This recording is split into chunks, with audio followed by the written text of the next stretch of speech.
chicken fried, and cold beer on a Friday night, a pair of jeans that fit just right, and the radio.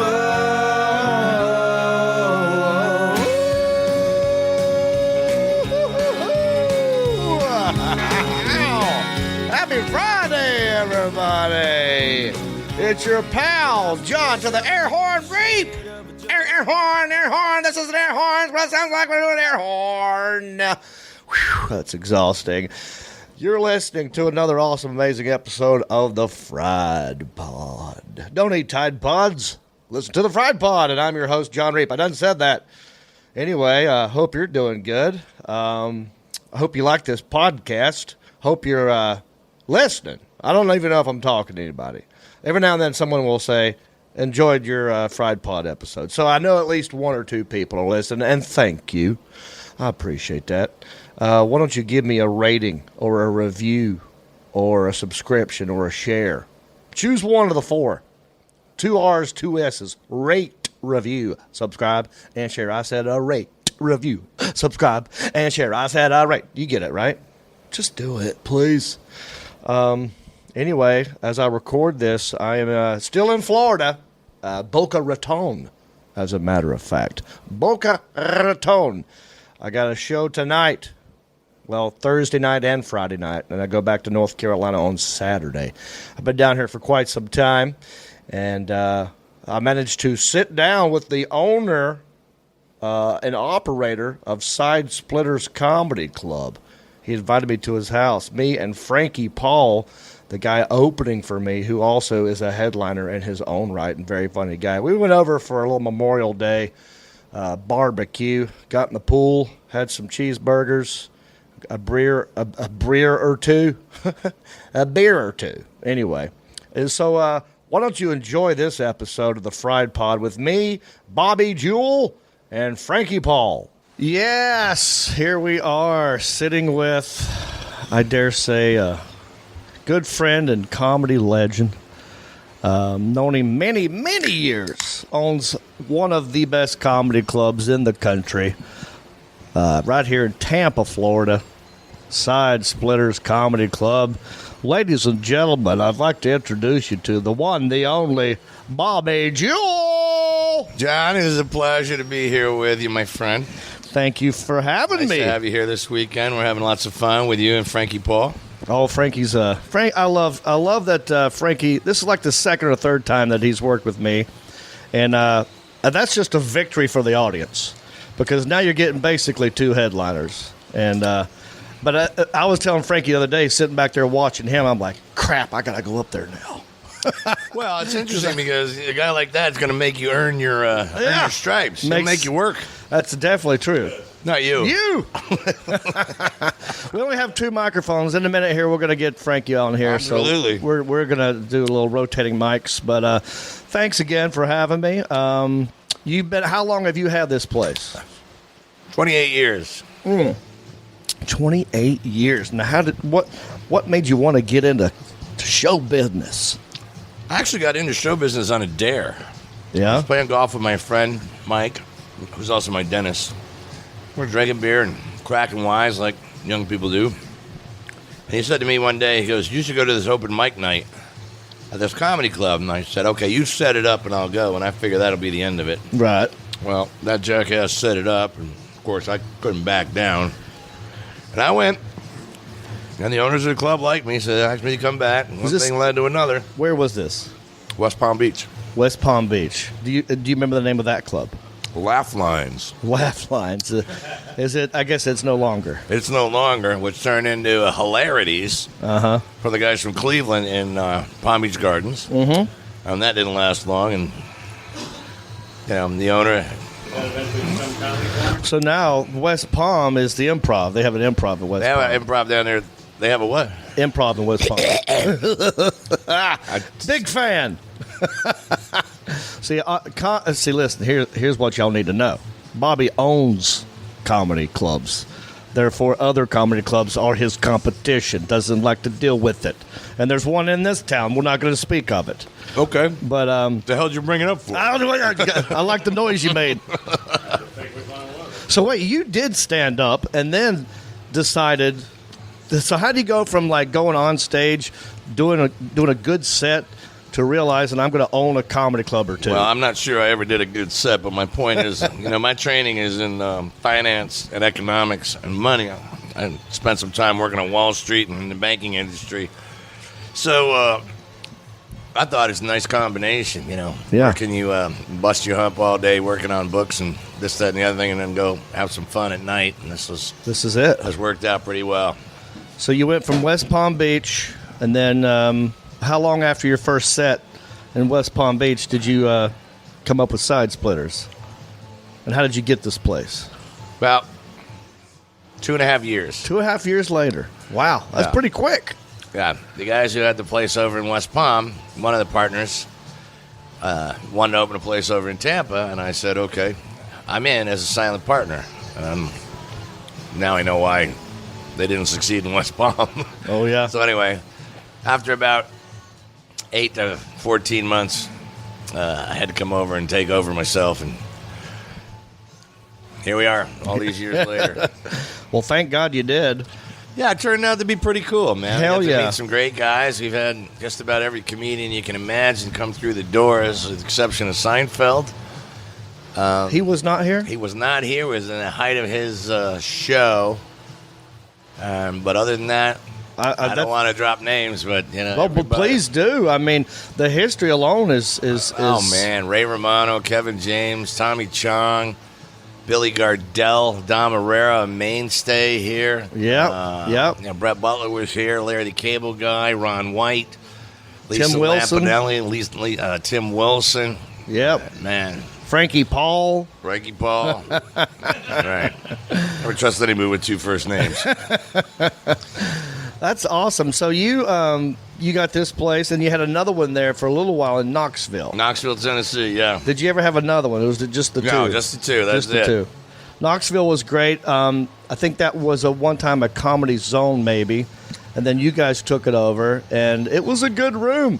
And then for whatever reason, it's no longer. So, and I know this because I've not been. What happened? The person running the place was a thief. Oh, that's not good. She's not a nice person. Well, you can't have that. Turned me upside down. Turned my whole world upside down. Really, in Knoxville. Yeah, she's not good, man.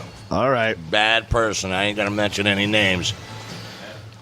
I miss it though because that was kind of close to North Carolina. So Yeah, I got you. But Knoxville's tough, man, because they have trying to sell the business side of comedy is you sell booze. That's right. And they have a 9.25% sales tax up there, and then when you sell booze, they hit you for another 14% of liquor by drink. So are you kidding? I'm not kidding. 25 cents of every dollar you bring in on an alcoholic drink, not beer or wine, but booze, right, is tax. Oh, that's some horse. So you got to buy it, pay for somebody to pour it, and give government, local government, state government, 25% of it. Not cool. And that's why you get a lot of beer drinkers in Tennessee. That makes sense. No, there's not a. You got Jack Daniels. Yeah. There's not a lot of distilleries up there. Yeah, interesting. So now we're focusing on Tampa. You've had some great acts, like you just said, come in and out of here. I remember you were featuring me before a lot of. I mean, you and Zany's in Nashville.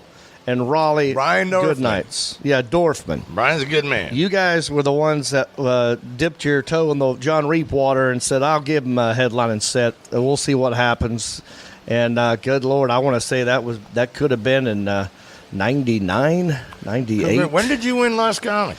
I won Last Comic 2007, season 5. So we've known. But I've been coming here before that. Oh, I was a feature here before all that. So that's when I say on stage, like, I always say tip your wait staff, but I say it and I mean it here more so because these people, I get to know them over the years. Right.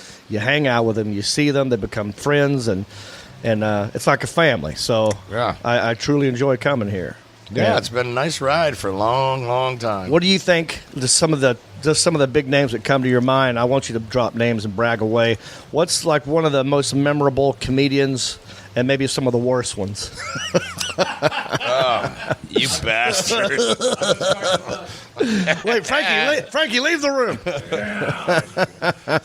Well, You don't couple of my have favorites are. you don't even have to say a name. You can say a situation All right, and well, not drop I'll give the you a name. situation, but Yeah. a couple of my favorites come to mind.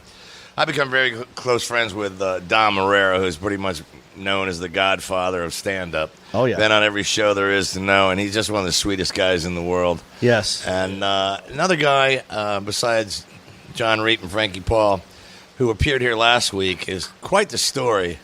And I'll tell you how this happened. Billy Gardell, who's the star of Mike and Molly, Yeah.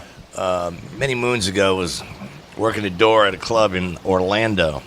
We had a mutual friend named Tim Wilson. Mm-hmm. And Billy really wanted to become a great stand-up. So his manager, Chris DePetta out of Atlanta, sent Billy Gardell on the road with Tim Wilson, and Tim Wilson's going to teach him the ropes. Yeah. Well, they did a year on the road, and Tim Wilson and I have been friends for a long time. Well, Tim was doing Side Splitters, and he said to me after the end of the week, he said, Bob, you and I have been friends for a long damn time. I ain't never asked you for nothing, but I'm going to ask for something now. I said, what can I do for you, Tim? He got on his hands and knees, and he said, please use Bill Gardell. Oh, nice. And I said to him, Tim, are you willing to stick your appendage out over a chopping block with me holding an axe? And if that guy so much as hiccups, I get to swing as hard as I can. And Tim said, I will, Bob. I said, I'll call him tomorrow. So I called Billy the next day, and I kind of told him the story. We put a date together. I walked in. Billy sat there. I sat there. We eyeballed each other up and down. We talked for about 20 minutes, and after 20 minutes, we knew we were going to be lifelong friends. Wow. So it's one of the great stories for him. His What year was success that, story. you think? Oh, boy. Let's go back to, no, it was a little later, about 204. Oh, okay. 04, I think. Yeah. I think. I'm going by memory, guys. I don't have my books here. Probably before that. I mean, how long was he on Mike and Molly? Huh? He was already in L.A. Oh, but don't quote me on those dates. yeah. I don't know. Well, that's awesome, man. He was just here a couple weeks ago. He was here last week. And he just signed a new deal with Chuck Lorre and CBS to do a new show. That's I right. picked up the pilot. Tune in. It's called Bob Hart's Abishola. And you catch the trailer on a Google or a CBS website. I was just fabulous. Just in Atlanta and ran into Chris DePetta, and he told me all about it. And I said, listen, you're going to need some weird sidekick on this show. I do that to everybody that gets a deal. I mean, hey, you're going to need a redneck neighbor. Yeah, it's funny. Well, I got a phone call from Chris DePetta who said John Reep said we need a weird sidekick on this show, and Bobby Jewell, you're the first one we thought of. Damn, backfired. So, yeah. And then we had a guy, there's some weirdos over the years. I don't mind telling you this guy's name. Oh, here we go. Yes. This guy came in, was on the stage one time, walked out in the audience, sat down next to a guy, fell on his ass, and then proclaimed that the guy had pulled the chair out from underneath him. The comedian proclaimed this. Then you know who it was. So, and then he kept harassing the ticket counter girl. Oh, boy. And then the manager called on Saturday night because he was working on a percentage deal. And we weren't hitting any numbers, but the manager called 5 minutes before showtime and said, tried to strong arm me and said, if you don't give him more money, he's not doing the show. I said, okay, stay by the phone. I'll call you right back. And as it turns out, I had a half dozen friends in town. Yeah. Dino Tripodis was here. Ralph Mulligan was here. A lot of guys were here. I just called him. I said, get here. I'll explain to you later. Mm-hmm. So I called the manager back, and I said, I want to get this straight. You're telling me if I don't give him more money than we agreed with, he's not doing the show. And he said, that's correct. I said, all right. I said, well, you tell that son of a bitch if he darkens my doorway, I'm going to drop him just for shits and giggles. You get his ass out of the hotel, and you're going to reimburse me for that. Oh, yeah. And while we're at it, you cancel every other act I booked through you. Oh, wow. He goes, you can't do that. I can't? I just did. Click. Nice. What year was that? Oh, man, I want to try and guess who it back. is. If I get it right, will you tell me? You won't get it. What if I give you initials? I want to say, now I'm forgetting the dude's name who I'm thinking of. Is he notorious for this? I don't know because I only saw him once. Do you know if he's notorious for it? No. What part of the country would you say he's from? No. What part of the country would you say he's from? Originally? Yeah, like if he had to claim a state. He had a sitcom on a major network back in the day. Interesting. What was it? Kirschenbauer? Kirchenbauer. Bill Kirchenbauer. Oh, I don't know who that is. I never would have got that. That's who it was? Oh. Hang on. He was in a lot of stuff like in the early 90s. I had a show called Just the 10 of Us. That's what it was? Yeah. He was a bald dude.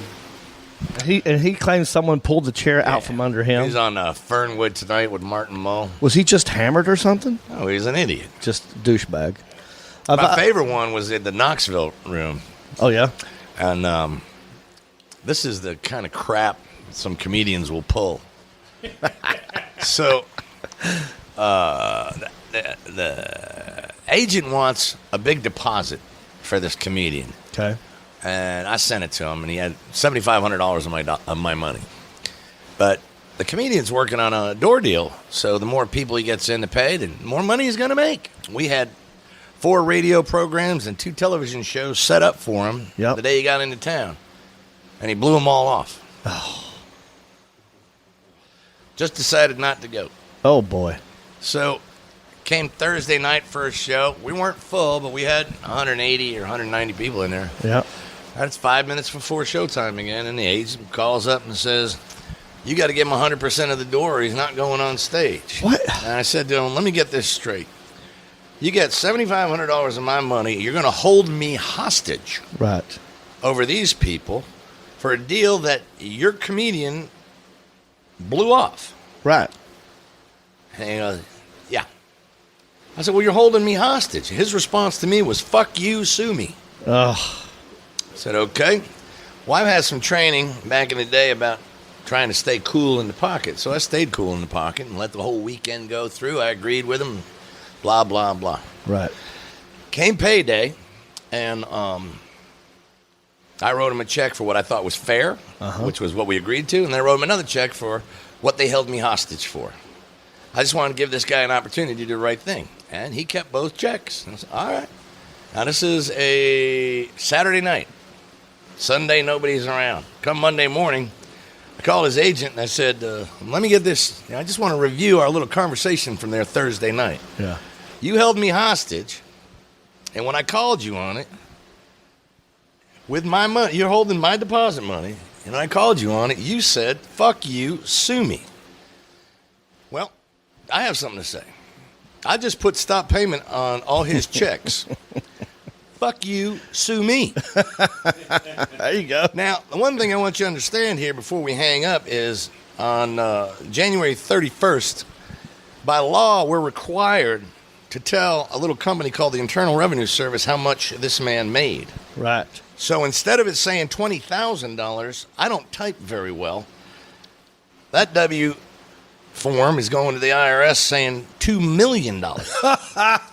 And I guarantee you ain't got the balls to tell the IRS, fuck you, sue me. Right. And then at that point, you're going to need my help to get this situation straightened out. And I'm going to be way too busy to ever take your call. Oh, that's great. You have yourself a nice day. And that was the true last story. time that person came here. Good. Oh, gosh. Now I just want to know who these people are. See, I didn't know the last guy. Was it Mitch Hedberg? No, Okay. Mitch was not a bad guy. Did you ever have Mitch? I'll tell you a story about Mitch in a minute. You want to know who that other guy was? I Yeah. can't tell you, but his name rhymes with D.L. Hewley. Oh, that makes me even more happy. Mitch Hedberg, interesting character. I actually got started in this business doing open mics with Mitch because he was out of Boca Raton, Fort Lauderdale area. Yeah. And I remember I had just crashed a car and I had a Ford Probe. Okay? All right. That's what I was driving around. I went to this open mic night in the bottom of this Chinese restaurant or something. I'm driving up Federal Highway in Fort Lauderdale.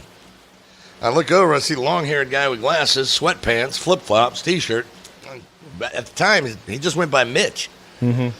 So I pulled over, I picked him up in my Ford Probe. I said, come on, I'll give you a lift. He get in the Ford Probe and rubbed his hand over that plastic dashboard and said to me, ooh, luxury. What the hell are you talking about?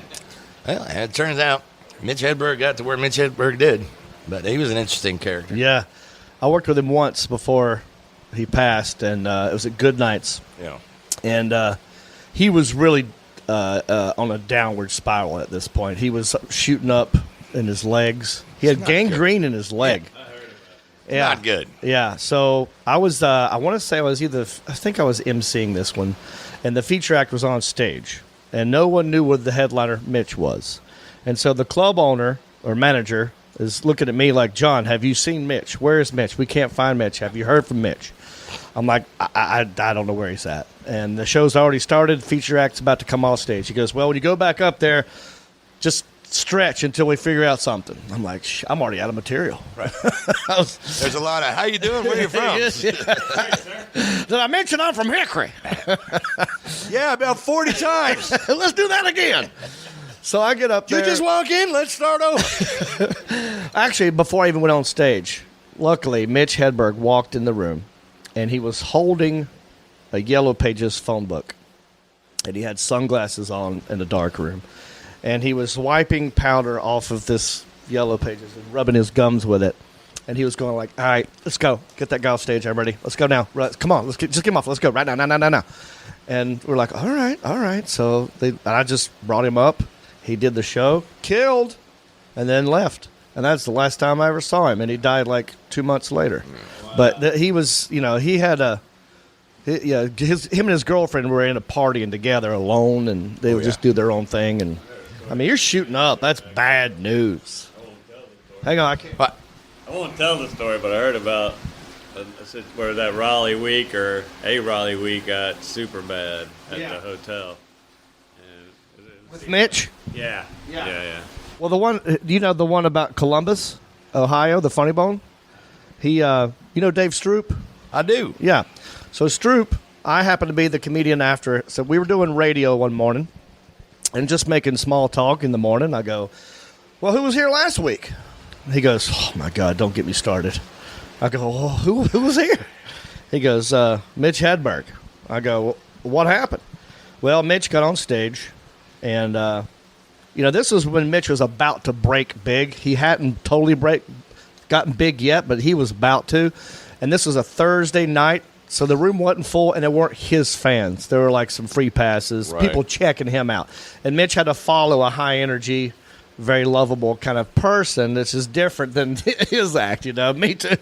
And I go, so what happened? So Mitch gets up there, and he's doing his thing, and that's not working, and he's getting pissed at the crowd, and, he takes a shot of whiskey on stage and puts it on the stool, and he's just bombing, and he keeps asking for shots from the wait staff. And before you know it, he's killed off 5 or 6 of these shot glasses right here. And he's getting really drunk, and he knocks over the stool, and the glasses fall and break. And that's the first laugh that he got in about 10 minutes. And then he goes, oh, you think that's funny? And then he starts picking them up and just busting these glasses up against the wall. And then he just turns his back on the crowd and does jokes like, Van Morrison style to the back of the room. And they turn the lights on and turn the mic off, and he's still just yelling jokes at people. Yeah. And they fired him for that. But that's one of the horror stories that's legendary I've heard out there. On a positive note, all three of us have our wonderful stories about a mutual friend of ours that was around for a long time. So I'm going to ask John Reap for a little indulgence and let everybody tell one of their great Tim Wilson stories. Oh, yeah. If you don't know who Tim Wilson is, a very funny man out of Columbus, Georgia. Yes. He the entertainment capital of the world. Got a degree in English. He's qualified to learn your youngins' English. Mm-hmm. Well, Tim was a very bright guy, but he spoke on stage with a very heavy Southern drawl. He did. And most people would think that he was dumb, but he was a brilliant fella, and he was a great comedic writer. And he was a tremendous guitar player and a great musician. He loved music more than he loved comedy, and he loved comedy. But anyway, Tim, during the course of his act, we'd do about 45 minutes of stand-up. He'd always find a young man in the audience and let him have it. He'd ask him stupid questions like, "You got an Eisenhower album?"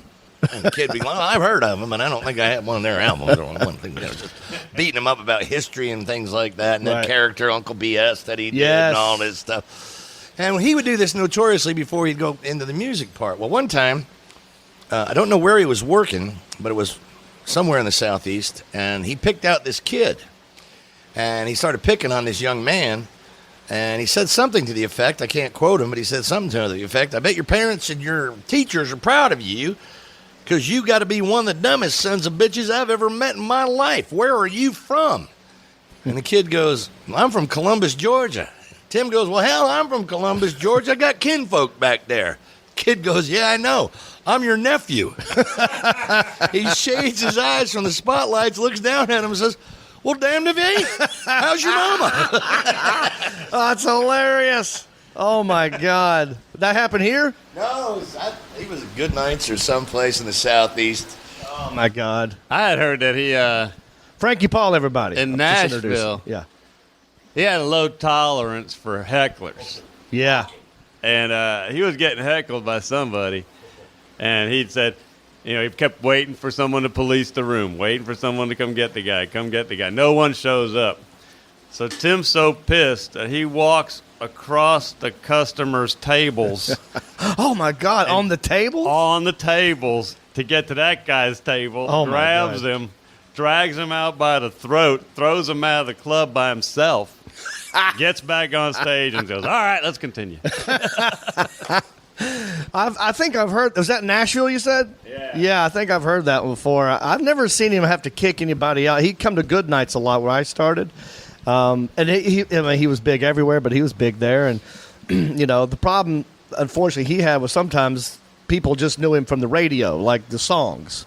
Right. And then when he'd get into like a really good bit that's well thought out and actually has, deep hidden meanings and jokes or whatever, Right. it's just right over their heads, right? So they're like, play the music. So he did have a low fuse for those kind of people. Boy, did he ever. But I remember him just nothing but a gentleman to me when I met him the first time. Class act across the board. I just said, "Tim, I'm starting out. I want to say thank you for letting me open for you and everything. You got any advice for a young comedian?"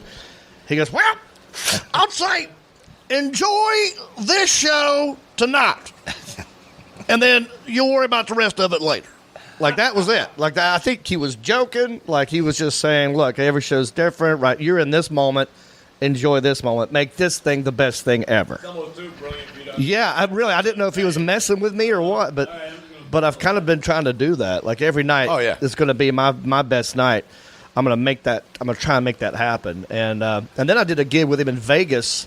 It was for TBS. TBS had a comedy festival thing, and I forgot what they called this show. They aired on TBS. It was like a country comedy guys. It was me, Tim Wilson, Mark Ryan, Steve McGrew, Holt. What's his name? J. Scott Holman. Yeah. You know him? Sure. Oh, we got to talk about him. You know J. Scott Holman? Oh, man. Great joke teller. Yeah. He's either 100% killing or the not. Or not. But when he killed, it's like there's nobody funnier than this guy. But then the opposite could happen too. Yeah. There's no medium. But yeah, so I remember Colin Moulton was on that show. Colin Moulton was on that show. That's right. And so that was the weekend that Tim married his new wife, Sweetie. Tell that story of how they met. Do you know that one? They met at the Punchline in Atlanta. Uh-huh. There's a jazz club across the street from the Punchline. That's where he met Deidre, and he pursued her. But that's not the only couple that was made in that little jazz club. Billy Gardell met his wife, Patty, in that club. And he literally walked up to her and said to her, "Here, drink this till I'm good looking."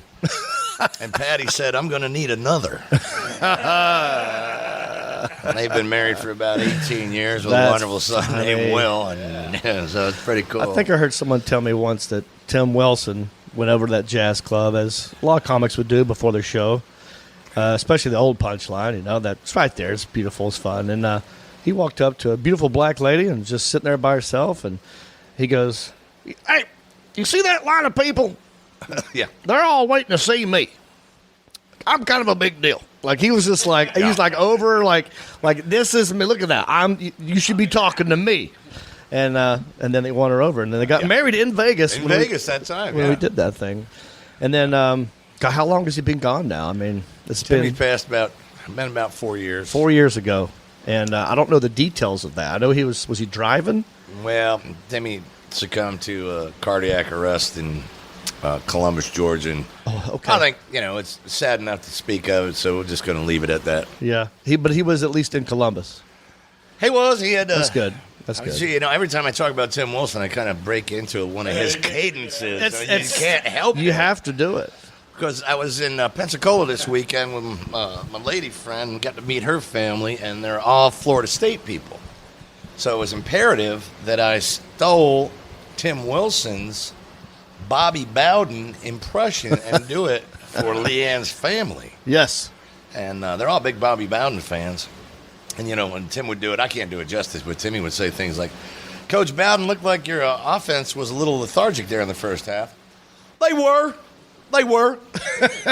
Our quarterback couldn't hold nothing on his stomach, but we got good kids. The entire offensive line was arrested for shoplifting. They went down to the mall to get their mama something for Christmas, wound up in the men's department. Big misunderstanding, but we got good kids. And I can't do it justice. And God rest him, my friend Tim Wilson. Love Tim Wilson, man. When he wrote that chunk, Tim was brilliant, but he was stubborn. We never worked together. Timmy was amazing. His manager, Chris DeBetta, the guy from the Punchline, begged him to do the character Uncle BS on the Tonight Show, and he wouldn't do it because he thought the audience wouldn't appreciate it. But, Tim's chunk about Uncle BS was probably some of the best written and well thought out comedy pieces Right. you'd ever want to know. And, he would say things like, "You ever have one of those people in your family lie to you all the time? I ain't talking about once in a while, just all the damn time. Didn't even know he's a member of your family till you saw paperwork on him." Right. I had an uncle like that. His name was Benford Smith Wilson. Used to call him Uncle BS. You say to him, "Uncle BS, where were you December 24th, 1 hour BC?" "Hell, let me think a second. December 24th, 1 hour BC.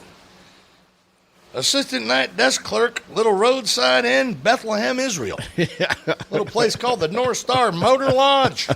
We was booked out the rear, trying to fill my Caesar's consensus form stock Coke machine all at the same time. I'm up to my ass in Diet Dr. Pepper. In strolled a carpenter with a pregnant girlfriend, a tired mule, and a bad attitude.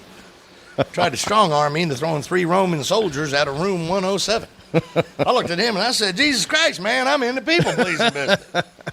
Now, if that's not one of the best pieces of material, and that character, Uncle BS, went through history. Yeah.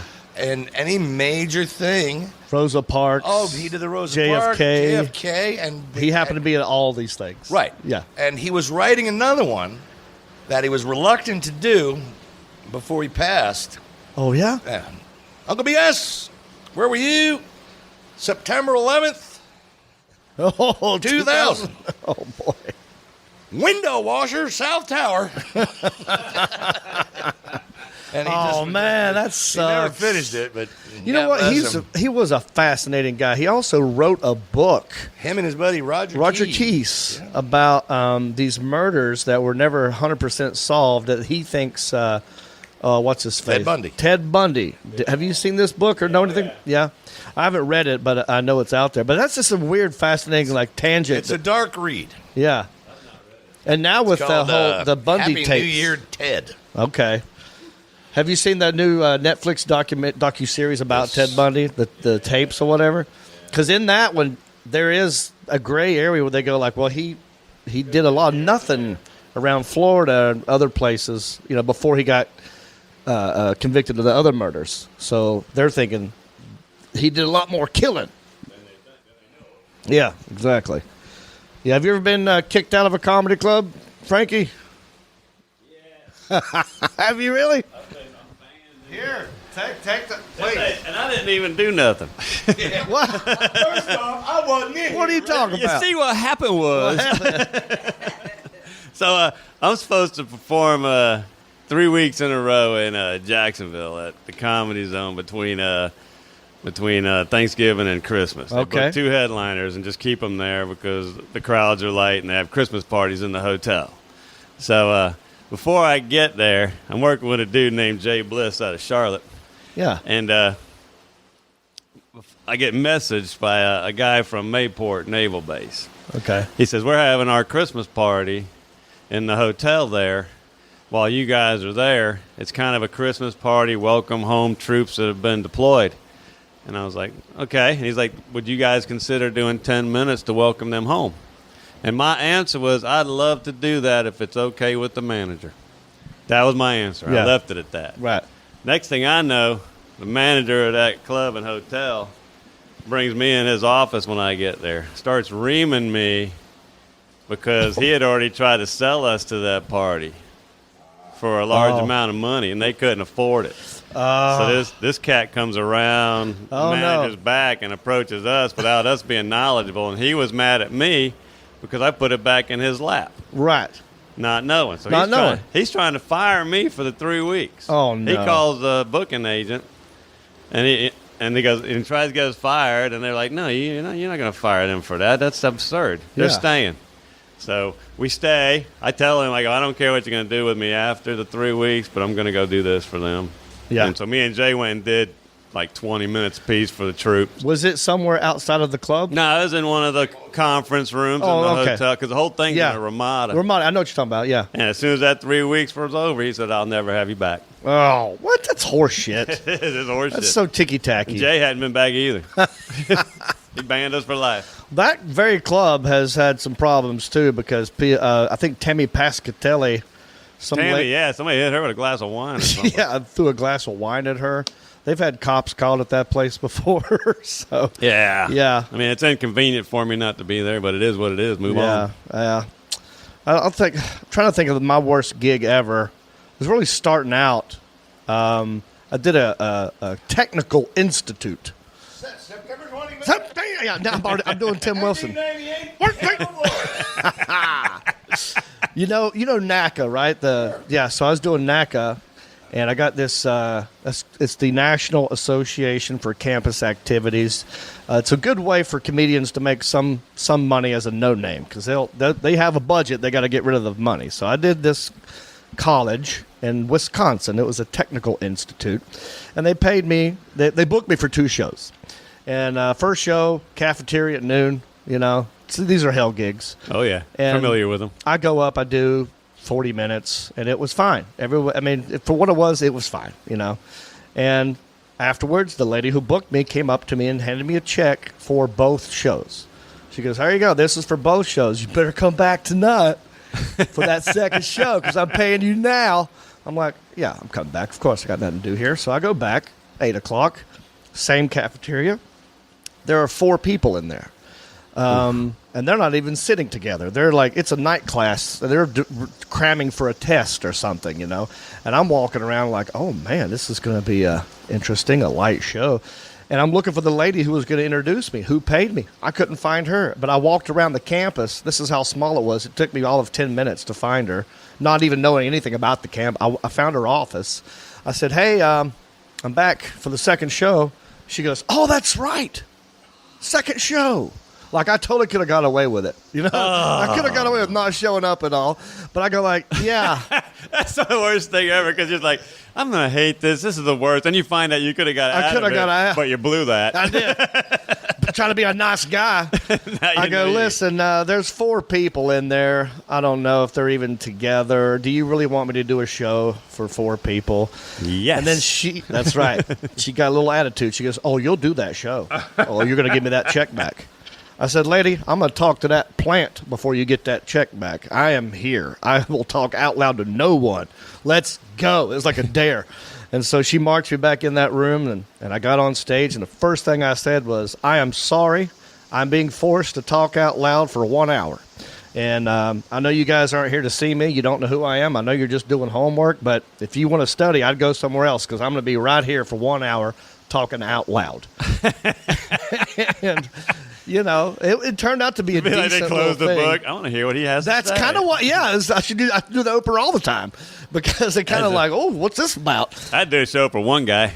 You did? Yep. Oh God, where was that? It was in Tampa. Oh my God. It was like early in my career. I shouldn't have even been headline. I was like a feature. Yeah. Wasn't in my room. No, sir. No. This is like in a hotel lounge somewhere. I don't know. Some Yeah. jackhole went ahead and found it and booked me in it.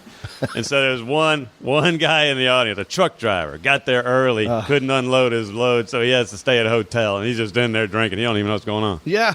That's So, the worst. so the guy comes up, he goes, if you want to get paid, then you got to do a show. So me and the feature act just went and sat at his table yeah. and drank 3 pitchers of beer for 90 minutes telling him road stories. We didn't even do a show. That's the only way you can make that yeah, successful. he got a story for life. Yeah. Yeah, that's what I ended up doing. Was just sitting down there talking to them at their table. I just put the mic down. And it was Christmas, around Christmas. I said, well, what's your Christmas plans? And we just talked. And I mean, I tried to be funny randomly in the conversation, but I didn't do bits. I kind of did a show for nobody at a casino in a Immokalee. I'm at this casino in Immokalee, and we got to do a show. So I walk up on the stage is an inner room. Yeah. It's just a small area in the middle where everybody's gambling.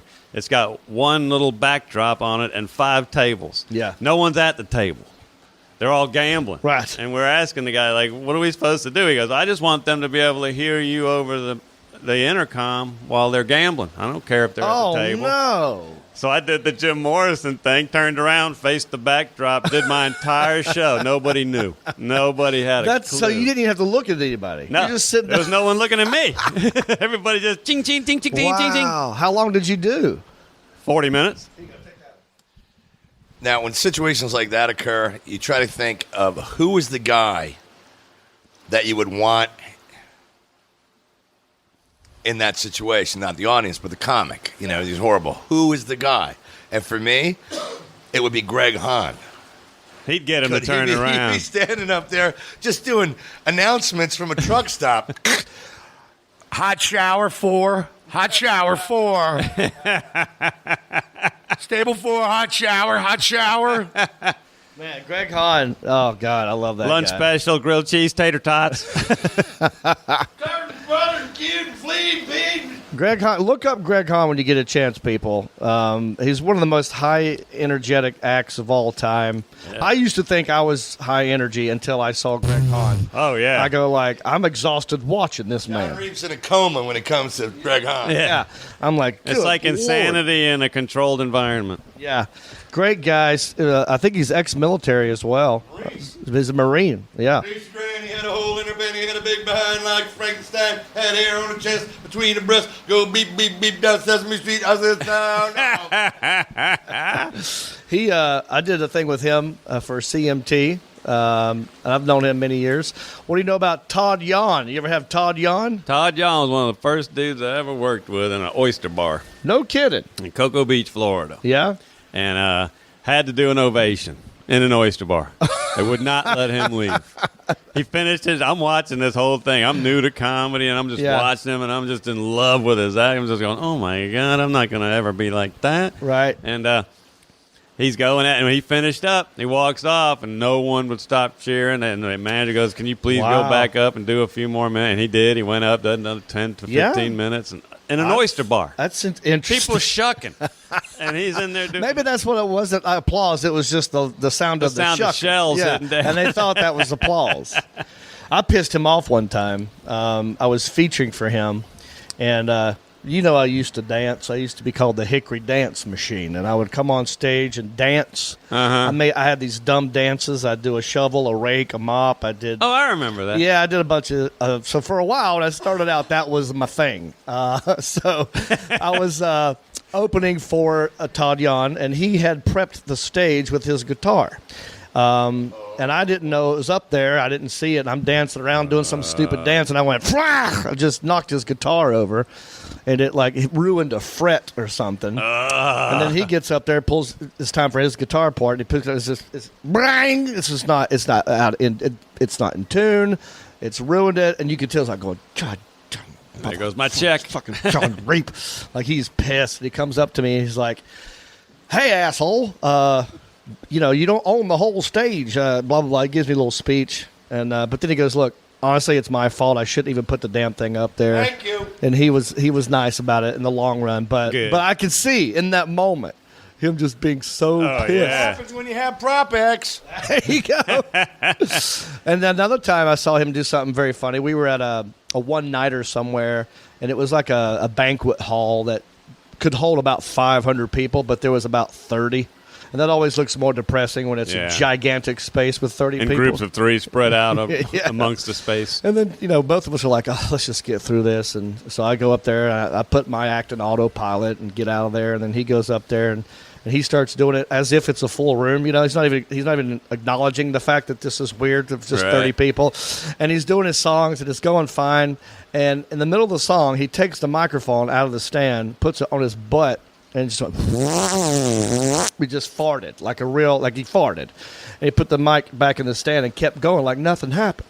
And just kept singing. It was one of the funniest things I've ever seen because the crowd didn't know, was that part of the song? I mean, he didn't go, oh, I got one. He just said, that might be a ding, ding, ding, ding, ding. It's like, wow, that was good timing. I was just going to say, that's the best timing ever. He It was must have been really holding good that all timing. day.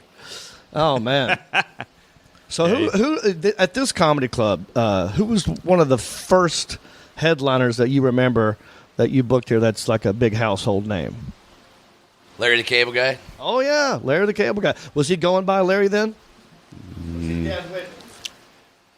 Making the transition. Right. He was doing his commentaries on every radio station that would let him do it. What is he's this, making Russia? the transition. And he was living over in Sanford, Florida for a little while at a University of Nebraska. But Larry the Cable Guy was one of the first, and Don Marrero was another one of the first. And I remember the first celebrity we booked was Danny Bonaducci. Wow. Fellow Ginger. Yeah, he was on his I'm Sober tour. There goes What does the that funny. mean, no pills? I'm not drinking. I'm not doing anything. Bottle of Jack Daniels in the back room. Yeah. We had. What was he like, though, like in person? He was a nice enough fella. We had to go wake him up from the hotel because he overslept. Pounding on the door and what? Come on! Oh, radio. Yeah. Yeah. Oh, we got to work. Oh, yeah. I got to go promote this thing? I remember because Larry the Cable Guy as a character became super popular before Danny could even develop it. He was in the back trying to learn guitar in 30 minutes. He's like, I never played guitar in my life. Larry was? Yeah. Does he play guitar? Oh, yeah. He did all kind of songs. Oh, I didn't know Larry played guitar. Yeah, well, he didn't at first. I don't think I've ever seen him play guitar. Yeah, he had a black guitar in the back of Bobby's club, and he's trying to learn 3 chords so he could do his little poetry songs because he's never picked up a guitar in What his was life. that one thing he did? Oh yeah. Got it from a friend who. Got it from a friend who. Got it from a friend who was messing around. There's an old video of him before he was Larry the Cable Guy. It's just Dan. Yeah. Yeah, mullet. Yeah, mullet. It's like it's in New York, and they introduced him as Dan the Diesel Whitley. He called himself the Diesel. A diesel. Yeah, and think he so dropped that quick. He was just up there doing joke. No Larry the Cable. Still had an accent, but not like Larry's Right, he was accent. just doing comedy. Yeah. And I think someone told me, correct me if I'm wrong, that it was he happened to be in Sarasota, Florida. McCurdy's he was trying to headline as Dan Whitney, and it wasn't going well. But the radio loved Larry Cable Guy bit he was doing, and they said, "Why don't we just take Dan Whitney off the marquee and put Larry the Cable Guy up there, and just try and sell it that way?" And then that's where it kind of paid Boom. off, and it sold out. And then he just said, "Well, I guess I'm Larry the Cable Guy now." I'm going to cut sleeves off this shirt. That's what this is forever. Yeah. More power to him. Yeah. Love me some Larry the Cable Guy. I worked, you ever have Ron White here? Tater. Tater salad. Got kicked out of a nudie bar with him. All right. So Ron comes in. This is the second or third time through the club. And, as we all know, Ron likes to have a cocktail from time to time. And it's a well-kept secret that Bobby Jewell will have a drink from time to time. So Ron walked in one day, and I said to him, "What are you drinking these days, Tater?" And he looked at me and goes, "You ain't got what I drink, Bobby." I said, what do you drink? He said, I drink Scarpa. All right. I So ain't we never went heard back of to the that. hotel, changed his clothes, get ready to come to the show. I ran down to the liquor store. I said, do you have Scarpa? And they go, yeah, it's a single malt scotch. I bought a bottle of Scarpa and I brought it back. He walked through the front door and had a bottle of Scarpa and a bottle of Crown Royal, and I just picked them up off the sink, set them on the bar, and said, let's go. So that weekend, oh, man, we must have drank Lake Erie worth of whiskey. And he liked to imbibe in some other things, and we played golf. And when you go into the club tonight, look at the autograph that he wrote on his headshot. It just says, to Bobby, ouch. Love Tater. So we kind of put it to him that weekend. Me and him. That I would have loved to have been in that scenario with you two guys, because I could hold my own and some drinking as well. But I would have just been a fly on the wall with you guys, man. Right. But you got kicked out of a. Yeah, me and I was opening for Ron, and our MC was the late great Spanky Brown. Oh yes. All right. Three of us are lining up. We're in Savannah, Georgia, and we get done with the show. And how he always talks in the second person, he's like, third person. Hey, Tater wants to go out. Y'all take me out. I got a nice. He rented a hot rod, and he goes, I want to take the hot rod out, and we'll go out and drink. Okay. So, and the three of us are going to go. And then there was an open micer there with the puppy dog and the waggy tail, and he's wanting to hang out with us really bad. So we bring him along, too. Remember how we all been like that?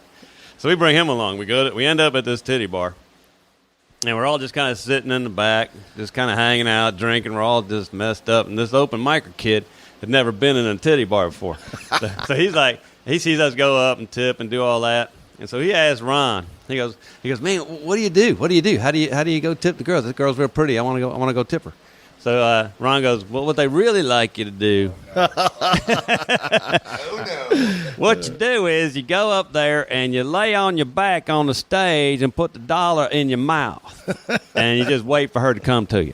So he does it. Right. As soon as he does it, the stripper kicks him in the head. 3 bouncers jump on this poor open micer, start tearing him apart like pit bulls. And Ron's just going, so he starts pointing at us. Next thing we know, we're out. Oh. And then the story continues, but Ron doesn't come out good in it, so I'm going to skip the end of the story because he's on all fours in a car lot. And it all ended with him coming in the next night going, hey, y'all, thanks for taking care of Tater. I was a little bit messed up. Yes, sir. First time I met him, I had to go pick him up in the hotel room. I was the MC. This is in Nebraska, I think. I'd never heard of him. He was big-ish, but not blue-collar big yet. So, still, he was selling out rooms and clubs. I went to go pick him up at the hotel room. I'm knocking on the door for like a long time. Finally, the door opens, and Ron White is standing there, and he's only wearing boxer shorts and black socks. His hair is all pushed over to one side. He's got one eye open and one eye shut. He's got a joint in his hand. And he's looking at me. He goes, we going to be a little bit late. I said, okay. And he says, get in here. And I go in his room, and it looked like a tornado hit it, like there was just beer cans everywhere. There was a dog in there running around. And I mean, there was like a paper plate with ketchup and one French fry left, but with cigarettes put out in the ketchup. In the ketchup? Yeah. As the I was like, ashtray? yeah. I was like, this dude was partying 30 minutes ago, and we got 2 shows to do. I love this man. And he goes up and just kills. Kills. Yeah, like nothing. Like it's It was what a he guy, does. You know who Leo DeFore is? I don't think so. Canadian dude? I don't. Maybe if I saw his face. He used to joke about being drunk and thinking there was a cop behind him, but it was a snowplow. But he would get just hammered during the day. Yeah. And I'd walk in. I was MC at the time. And I walked in the club, sitting at the bar, and he's got, he's sitting there resting like he's a kid in school, sleeping on the bar. And and he's talking to him, and he's slurring. And hey, it was a good day. I was by the pool. I went to the pier. Blah blah. So I do my set. I'm going, I don't know how he's going to do it. He goes up on stage, kills for like an hour. Understood every word he said. Wow. Comes off stage, right back to sleep on the bar. Oh, my God. It was I'd never seen anything That's like like it. some weird-ass muscle memory, Like, Right. That you can, like, if you've done it for so long. That's when you realize just how much magic is on the stage. Yeah. 'Cause, did a gig opening up for the Beach Boys. I'm in this theater. Whoa, really? Yeah. Damn. It was really fun. Where was this? It was at the Ruth Eckerd Hall in Fort Myers. Damn. And How many people? about 2,400, 2,500. That must have been awesome. It's a different kind of crowd. I learned about it because, when we're in a club and everything's intimate, you can just go boom, boom, boom, boom and just keep hitting them. But with a big crowd, I learned that you got like 2 seconds where you can't say shit. Yeah, timing. You can see the laughter going to the back, right, and coming back, and it takes time. That's right. But after I got done, I'm talking to this lady. She reminded me of the first bailiff on Night Court, little old feisty woman. Yes, and she's sitting there telling me stories. And she said that the week beforehand, Tim Conway and Harvey Korman were there. Oh boy, and they did a show. Yeah. So I was like, oh my God, that must have been amazing. Yeah. She goes, what I noticed was before the show, Tim Conway's in a chair, sound asleep, like he's just going to be done for the night. Harvey Korman has to put his hand on someone's shoulder to walk from one room to another. Oh, man. But when they go on stage, they sang and danced like they were 25 years old. Wow. She goes, I watched it, and they moved like everything worked, nothing hurt, come off stage, same thing. Need somebody to carry you. That's adrenaline, right? Yeah, like I think it's all adrenaline. Yeah, that keeps you young at least for that hour. For that hour. It's like when you got to pee and you know you're about to go up. Yeah. You don't have to pee the whole time you're up there, but as soon as you get down, oh, shit. That happened to me last night, as a matter of fact. I was holding to pee the whole second show, and then even because I didn't want to pass up the opportunity to sell a hat, so I went through that whole merch part of it. And finally I said, dude, I'm sorry, I have to go pee. And I went to the bathroom. And you did that last night. It was the longest somebody pee. came up to your table and goes, where'd it go? We had to pee. We got to wait. I should have timed this damn pee. It was forever. I was impressed with myself. We're not at the age to time our peas anymore, man. Man, good Lord. Good times there. So the Beach Boys, though. So did you get to hang out with those guys at all? Yeah, I sat in there with them. There are only two original guys. Right. Wilson How long ago was and that? who's the other main dude in the Beach Boys? This is a long time ago. Yeah. Yeah. You're a big Florida Gator fan. Oh, yeah. So, you know the Gator Growl? The big pep rally that they had? Yeah. I performed there one time. Ooh, wow. That's the biggest crowd I've ever done. That's way big. That's like, what, 60,000? Yeah. Wow. It's the pep rally before they, I opened up for... It's before homecoming. Yeah, so they have a comedian and they have a band. Right. And it was me and, Wow, Robin Williams Steely did that. Dan. Yeah, Robin Williams. It's been... Bob Hope used to do it. Yeah. Like a lot of people done it. I don't even know how I got roped into this, but it was the biggest crowd I've ever done. And you're right about the timing, though, because... And the field is manicured, so no one's even allowed on the field. So your audience, a mile and a half away from you. Yeah, it's like a shoehorn around you. And there's one camera guy, though, who's like right here in your face. And he said, look, every comedian does it. You play to this camera. Don't even look up there at them. I mean, maybe every now and then, but like you play to this camera. They're not even going to know you're looking at them. No. And then I asked Jim Gaffigan, who had done it before. I was like, well, give me some tips here. He goes, you just got to wait for that laughter because it's going to take a second. Yeah. Wow. You better start with your best joke so you know how the timing will go for the rest of your set. So I remember him saying all of that. I get up there, I did my first joke, and I was like, bam! And then it's like, 1 Mississippi, 2 Mississippi. And it came back. Wow, that must have seemed like forever. Yeah, it took forever. And I was like, okay, well, now I know the timing. I know, so the rest of the set, you got to go slower and be bigger. But it is a mind. That's tough for guys like us that are higher energy. Yeah. Like blah, blah, blah, blah, blah, blah, blah. That's tough, but... that's interesting. That's a huge crowd. You're a Florida guy. And that was when Tim Tebow, it was his last year. Oh, that's when you did it? Yeah, that's when I did it. Yeah. We were on fire. Yeah, you were. Well, fellas, this has been a blast. Any parting words? Bobby, I know you're full of stories. I feel like we could do 2 hours with just you. Easily. Well, I'll tell the folks the great Ray Romano story that I shared with you earlier. Long time ago, long before Everybody Loves Raymond, I saw Ray Romano on television. And I said, I think this guy's great. I need to get him at the club. So I got a hold of his agent, Roy Rosegarden in Long Island. And I said, I'd like to have him come down to the club. And he was just doing the Northeast and whatnot. And we contracted. And that doesn't matter. I suppose I could say it now. But 7 shows for $1,400. Okay, so they asked if they could bring their own opening act, and I said, sure. So Ray and the opening act come down, and Ray does his first set on a Wednesday night, kills it, naturally. And while he's on stage, Rory, his agent, his manager, actually calls me and tells me there was a death in the family. And I said, I just met Ray. I can't tell him that. And he said, sure, have him call me after the show. So Ray gets off the stage, and I said, great set, Ray. And I said, call Rory, your manager. So he goes in the back, and he calls Rory, and he comes out, and he says to me, I got to go. And I said, yeah, I know. I'm sorry, man. And he takes off, but I never paid the man.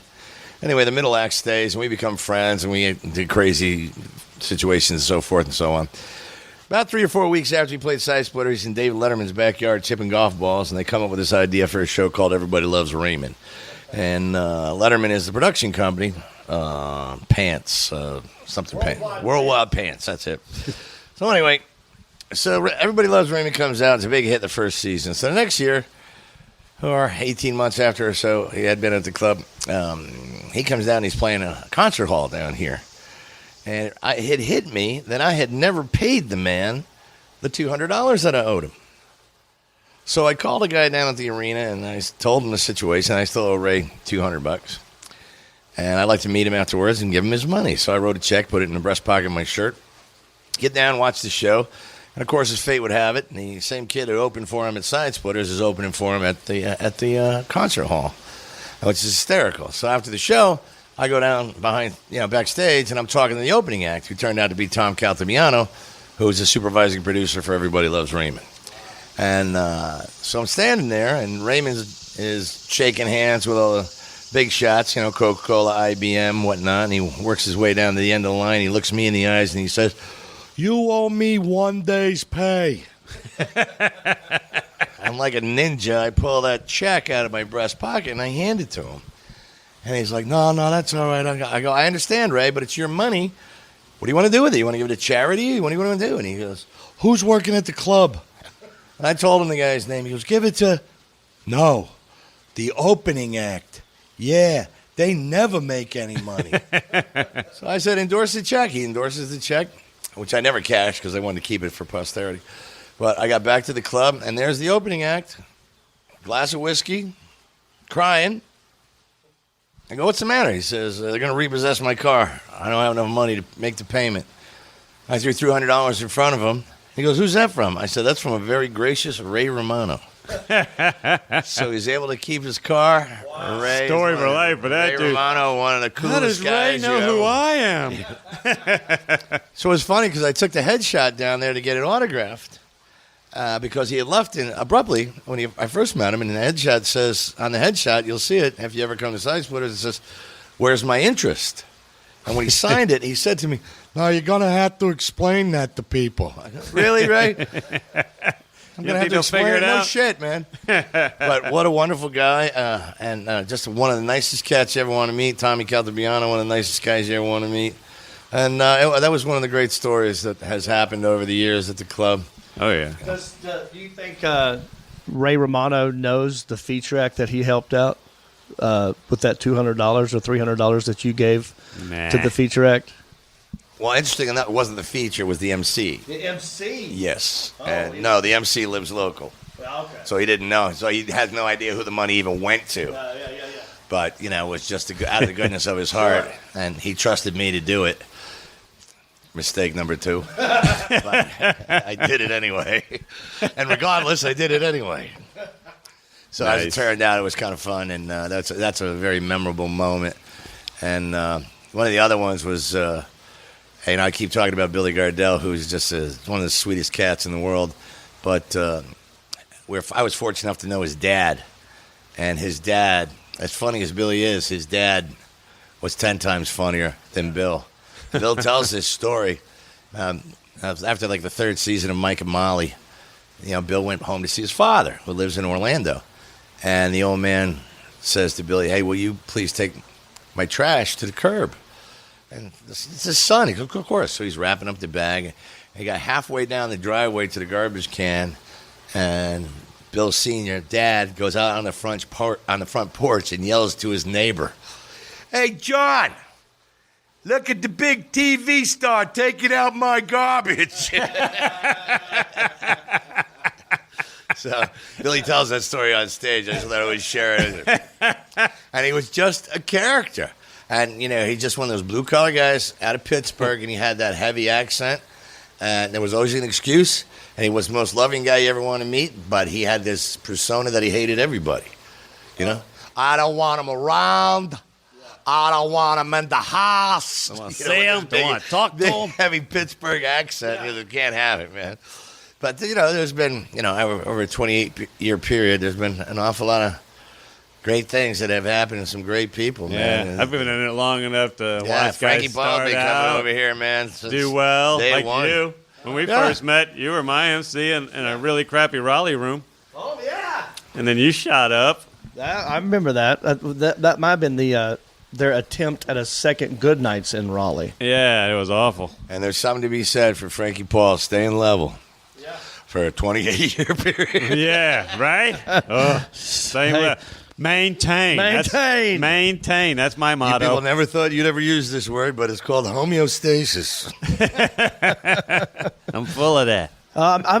Speaking of Billy Gardell, when I first got my condo in Studio City, I was like, I need to have something to do with other comedians besides just hanging out at a comedy club, so I thought I'd have a poker night. I don't play poker, but I know people do, so I thought, well, you can use my place. I got me a nice big poker table set, chips, cards. I invited Billy Gardell, some other people over, and I thought that'd be a really good way to just bond and talk. But Billy is serious about poker. So in between the deal of cards, if I'm going too slow, he'd be like, deal the cards. Like, he's just like, let's just play the game. And he'll go outside and smoke a cigarette and come back. So he was very into the game. Jimmy Schubert was there, too. Oh, wow. Nice. Hey, fucking reap yeah, fucking Gardell and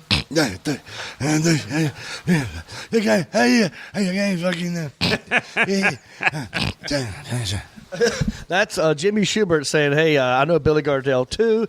We played poker at John Reep's house, and I lost $500. I think that's what you just said. That's how, look up Jimmy Schubert. He has that cadence about it. I don't like playing cards with Billy. Have you done it before? Oh, yeah. We just hand him the money. Oh. But we played before at the club.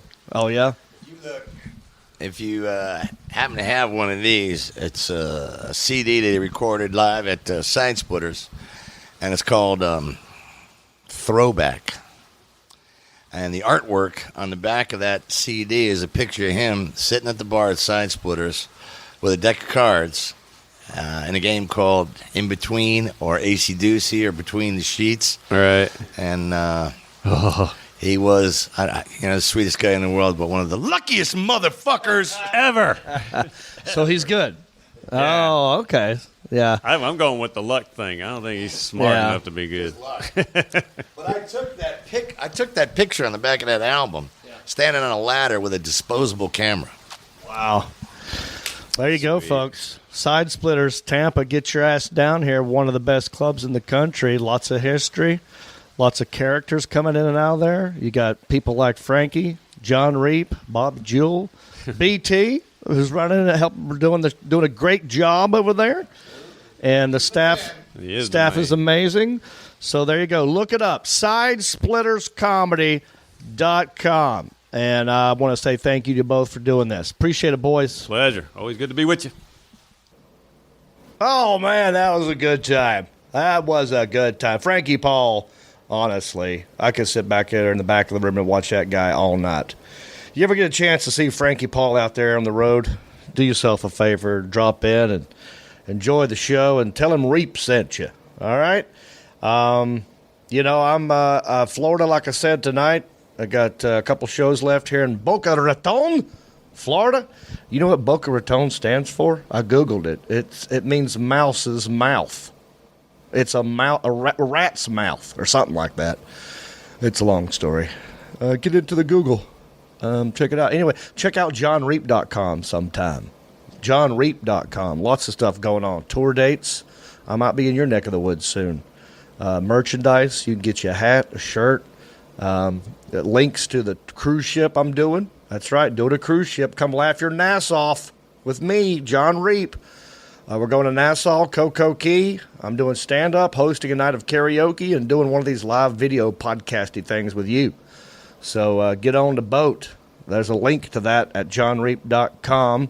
There's links to the Fraud Pod, links to Ginger Payne comedy album, and Hickory Live TV show. Still happening, don't you worry.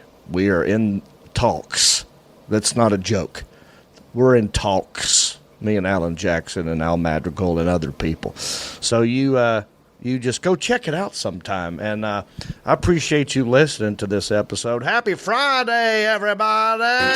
And the radio up, I like to see sunrise. See the love in my woman's eyes. Feel the touch of my precious child. And your mother's love.